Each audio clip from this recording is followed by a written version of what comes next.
Imagine I would tell you that a dream, or two dreams, and a t-shirt, a colorful t-shirt, changed the course of history.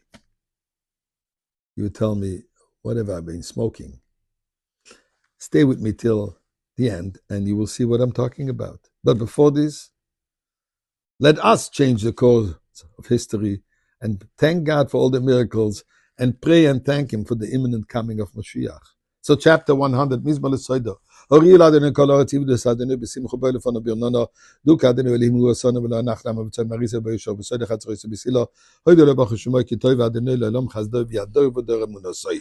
Let's give some tzedakah with a special prayer for the Geula, for Mashiach. First dream. Yaakov spoke a number of times about it, dreamt on his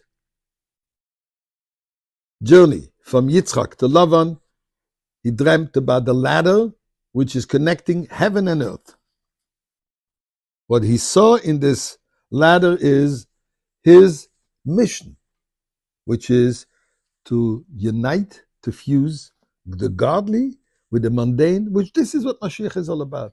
That's what he saw, that this is his task.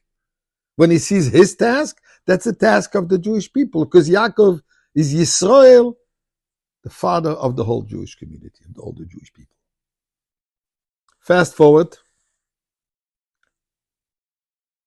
He shows a certain preference to his son Yosef.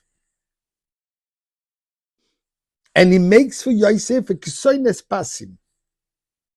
Others say it's a robe, others say it's a t-shirt, a colorful one, but a specific garment. Which this garment shows that he has a certain affinity for Yosef over the other brothers, and they're jealous. In addition to it, Yosef is sharing his dreams. His dreams of what? The grandeur, that he's going to be the leader of all the brothers. They hate him even more. What's the story? They want to kill him. They sell him into slavery. He ends up in prison, and then he ends up being the royal viceroy in Egypt. The whole family is coming down to Egypt.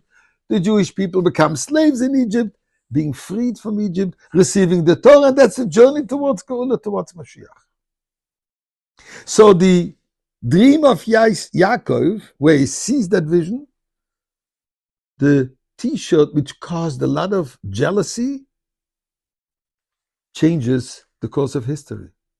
Now, we find all this in the word, kisoines pasim, because everybody asked the question, how come Yaakov did show this favoritism? It's inappropriate for any father, especially not one like Yaakov, to show this difference amongst his children. Kisoines pasim. Pasim is spelled Pei Samech Yud Mem. We see in this word exile, and we see in these words redemption. The Pei stands for where Yosef was sold to slavery to Potiphar and then Paroi. Samech, the Soichrim, the dealers who bought him. The Yud, originally sold to the Ishmaelim, and then the Mem for Midyanim, the Midyan, and that's how describes that Yaakov wanted to protect him from all these challenges. The challenge of Potiphar and the challenges of being a slave. And this is that garment, the protective garment. But there is more than this. Look at the letters. Yaakov is not just envisioning. Yaakov is prophesying the result of all this journey. Pei. The Pei is one of the names of Mashiach, Peretz. The breaking out of this boundary. The breaking out of this exile. The Samech, in Ashri we say every day, number of times a day, and there is a pasuk that's related to the letter Samech, Soymech Hashem l'chol hanefli. That God is supporting all those who are falling. And our sages tell us that this refers to God supporting us throughout exile and taking us into redemption. Yud. I'll let you guess. What can you think is the Yud related to Geula? It is so obvious. Yerushalayim.